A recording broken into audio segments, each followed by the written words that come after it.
ಒಬ್ಬ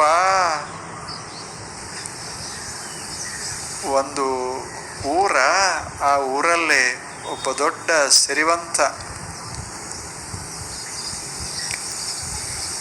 ಅವನ ತಮ್ಮೊಬ್ಬ,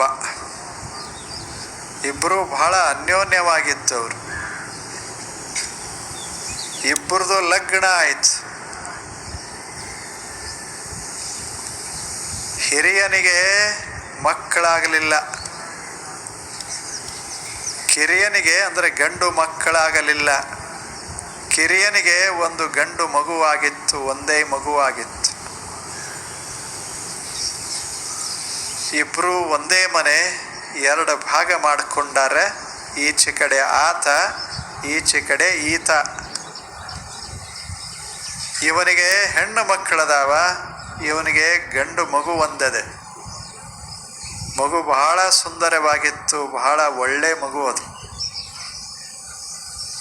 ಆ ಊರಲ್ಲೇ ಒಬ್ಬ ಮಿಠಾಯಿಗಾರ ಬಂದ, ಬಹಳ ಒಳ್ಳೆಯ ಮನುಷ್ಯ ಆತ, ಬಡವ.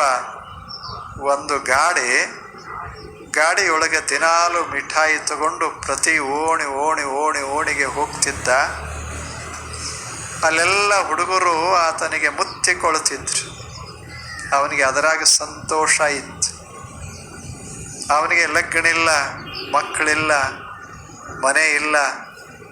ಹೀಗೆ ಬಾಡಿಗೆ ಮನೆ ಹಿಡ್ಕೊಂಡು ಆ ಊರಲ್ಲಿ ವಾಸ ಮಾಡಿದ್ದ. ಒಂದು ವರ್ಷ ಹೋಗುವುದರಾಗ ಭಾಳ ಪ್ರಸಿದ್ಧ ಆಗಿತ್ತು. ಊರು ಹುಡುಗರಿಗೆ ಎಲ್ಲ ಗೊತ್ತು ಅವನ ಬಗ್ಗೆ. ಅವ ಬರ್ತಾ ಇರೋದನ್ನೇ ದಾರಿ ಕಾಯ್ಕೋತಿರ್ತಿದ್ರು ಹುಡುಗರು. ಯಾರ ಮುಖದ ಮ್ಯಾಲೂ ಖಿನ್ನತೆ ಬರಬಾರದು ಹಂಗೆ ವ್ಯಾಪಾರ ಮಾಡ್ತಾ ಇದ್ದ ಮನುಷ್ಯ. ಕಡಿಮೆನೂ ಹೆಚ್ಚೇನು ರೊಕ್ಕದ ಕಡೆ ನೋಡಲಿಲ್ಲ, ಮಕ್ಕಳ ಕಡೆ ನೋಡ್ತಾ ಇದ್ದ. ಇದು ಅವನು ದೊಡ್ಡ ಗುಣ. ಅವ್ರಿಗೆ ಆನಂದ ಆಗುವಂಗೆ ಕೊಡ್ತಿದ್ದ ಮಿಠಾಯಿ. ಹೀಗಾಗಿ ಊರು ತುಂಬ ಆತನ ಹೆಸರ. ಆದರೆ ಅವನಿಗೆ ಆದಾಯ ಬಹಳಿಲ್ಲ. ಮಕ್ಕಳೆಲ್ಲ ಅವನ ಬಗ್ಗೆ ಅಷ್ಟು ಸದ್ಭಾವನ, ಅದೇ ಅವನ ಸಂಪತ್ತಾಗಿ ಬಿಡ್ತು. ಭಾರಿ ಆನಂದವಾಗಿದ್ದ ಮನುಷ್ಯ. ಇವ್ರ ಓಣಿಗೆ ಬರ್ತಿದ್ದ. ಇದೇನ ಅಣ್ಣ ತಮ್ಮ ಇದ್ರೋ ಇವ್ರ ಓಣಿಗೆ ಬರ್ತಿದ್ದ. ಈ ಮಕ್ಕಳೆಲ್ಲ, ಈ ಹೆಣ್ಣು ಮಕ್ಕಳು, ಇದೊಂದು ಮಗು, ಸಣ್ಣ ಮಗು, ಇದು ಓಡಿ ಬರ್ತಿದ್ರು. ಆ ಸಣ್ಣ ಮಗು ಬಹಳ ಸುಂದರವಾಗಿತ್ತು, ಅಷ್ಟೇ ಚಂದ ಮಾತನಾಡ್ತಿತ್ತು. ಅದು ದಿನಾಲೂ ಪೇಡೆ ತಗೊಳ್ತಿತ್ತು, ಮಿಠಾಯಿ ತಗೊಳ್ತಿತ್ತು. ಅದಕ್ಕೆ ಆತ ಕೊಡ್ತಿದ್ದ. ಮಸ್ತಾಗಿ ಅದ್ರ ಕೂಡ ಮಾತಾಡ್ತಾ ಇದ್ದ. ಅವನಿಗೆ ರೊಕ್ಕದ ಕಡೆ ಲಕ್ಷ್ಯ ಇಲ್ಲ. ಎಷ್ಟು ಕೊಡ್ತಾವ ಹುಡುಗರು ಮಹತ್ವದ್ದ ಇರಲಿಲ್ಲ. ಆದರೆ ತಾನು ಅವ್ರಿಗೆ ಎಷ್ಟು ಸಂತೋಷ ಮಾಡಬಹುದೋ ಅದರ ಕಡೆ ಲಕ್ಷ್ಯ ಇತ್ತು. ಇಂಥದಕ್ಕೆ ವ್ಯಾಪಾರ ಅಂತ ಕರೀತು. ಆ ಹುಡುಗರೆಲ್ಲ ಅಷ್ಟು ಮೆಚ್ಚಿಕೊಂಡಿದ್ರು. ಇದನ್ನ ಅಣ್ಣ ನೋಡಿದ. ಆತನ ಮನಸ್ಸಿನಲ್ಲಿ ಒಂದು ಆಲೋಚನಾ ಬಂತು. ನನಗೆ ಹೆಣ್ಣು ಮಕ್ಕಳದಾವ, ತಮ್ಮನಿಗೆ ಒಂದು ಗಂಡು ಮಗು ಅದ, ಬಹಳ ಚಂದದೆ. ಆದರೆ ಏನು ಮಾಡೋದು, ನನಗಿಲ್ಲಲ್ಲ ಅನಿಸ್ತು. ಹೆಂಗ ಅನಿಸಕ್ಕೆ ಶುರುವಾಗ್ತು. ನನಗೆ ಮಗು ಇಲ್ಲಲ್ಲ ಅಂಥದ್ದು ನೋವ ಶುರುವಾಯಿತು.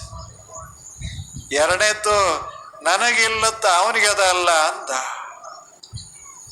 ಇದ ಸಮಸ್ಯೆಗೆ ಎರಡು ನೆನಪುಳಿತಾವ. ನನ್ನಲ್ಲಿ ಇದು ಇಲ್ಲ, ಮೊದಲನೇದ್ದು. ನನ್ನಲ್ಲಿ ಇಲ್ಲದ ಅವನಲ್ಲಿ ಅದ ಅಲ್ಲ. ನನ್ನಲ್ಲಿ ಇಲ್ಲ ಅನ್ನೋದು ಕೊರತೆಯ ದುಃಖ, ಅವನಲ್ಲಿ ಅದ ಅನ್ನೋದು ಅಸೂಯೆಯ ದುಃಖ. ಎರಡು ಶುರುವಾಯ್ತು. ಅಸೂಯ ಶುರುವಾಯ್ತು. ಅಸೂಯ ಅಂದ್ರೆ ಗೊತ್ತದಲ್ಲ, ಹೊಟ್ಟೆಯ ಏನು ಕಿಚ್ಚ. ಎಷ್ಟು ಚಂದ ಕೊಟ್ಟಾರ ಶಬ್ದ. ಹೊರಗಿನ ಕಿಚ್ಚಲ್ಲ, ಹೊಟ್ಯಾಗಿನ ಕಿಚ್ಚದ. ಆ ಹುಡುಗನ್ ನೋಡಿದ ಕೂಡ್ಲೆ ಇವನ ಹೊಟ್ಟಿಯೊಳಗೆ ಕಿಚ್ಚ ಬೀಳಕ್ ಶುರುವಾಯ್ತು. ತಾಪಸರು ತನ್ನ ತಮ್ಮ, ತಾವು ಇಬ್ಬರೇ ಅಣ್ಣ ತಮ್ಮಂದಿರು, ತಮ್ಮ ಅಷ್ಟು ಒಳ್ಳೆಯವ, ಅಣ್ಣನ ಬಗ್ಗೆ ಅಷ್ಟು ಪ್ರೇಮ, ಅಣ್ಣನ ಮಕ್ಕಳ ಬಗ್ಗೆ ಪ್ರೇಮ. ಆದ್ರೆ ಅವನು ಹುಡುಗ ಒಂದಿತ್ತಲ್ಲ, ಅವನು ನೋಡಿದ ಕೂಡಲೇ ಇವನ ಹೊಟ್ಟಿಯೊಳಗೆ ಶುರುವಾಯ್ತು ಕಿಚ್ಚು. ಚೆನ್ನಾಗಿಲ್ಲ ಅದು, ಎಷ್ಟು ಚಂದದ ಕಿಚ್ಚು. ಏನು ಶಬ್ದ ಬಳಸ್ಯಾರ, ಉರಿ ಅಲ್ಲ ಕಿಚ್ಚು. ಉರಿ ಆದ್ರೆ ಹೊರಗೆ ಕಾಣಿಸ್ತತ್ತು, ಒಳಗಾದ ಕಿಚ್ಚದು. ಅವನಿಗೆ ಗೊತ್ತಾಗ್ತದೆ, ಉಳಿದವ್ರಿಗೆ ಗೊತ್ತಾಗೋದಿಲ್ಲ, ಅದ ಕಿಚ್ಚ ಒಳಗದ. ಉರ್ಯಾಕ್ ಶುರುವಾಯಿತು. ಎದರಿಂದ? ಸಂಪತ್ತದ, ಮಕ್ಕಳದಾವ, ಚಂದ ಚಂದ 4 ಮಂದಿ ಹೆಣ್ಣು ಮಕ್ಕಳದಾವ, ಪ್ರೀತಿಸುವಂತ ಹೆಂಡತಿ ಅದಾಳ, ತಮ್ಮ ಚಲೋ ತಮ್ಮದಾನ, ಊರಾಗ 4 ಮಂದಿಗೆ ಬೇಕಾಗ್ಯಾನ, ಬೇಕಾದಷ್ಟದ. ಅದ್ರ ಹೊಟ್ಟಿಯೊಳಗೆ ಕಿಚ್ಚು ಬಿದ್ದ ಬಳಿಕ ಇದ್ರೆ ಏನು ಮಾಡೋದು?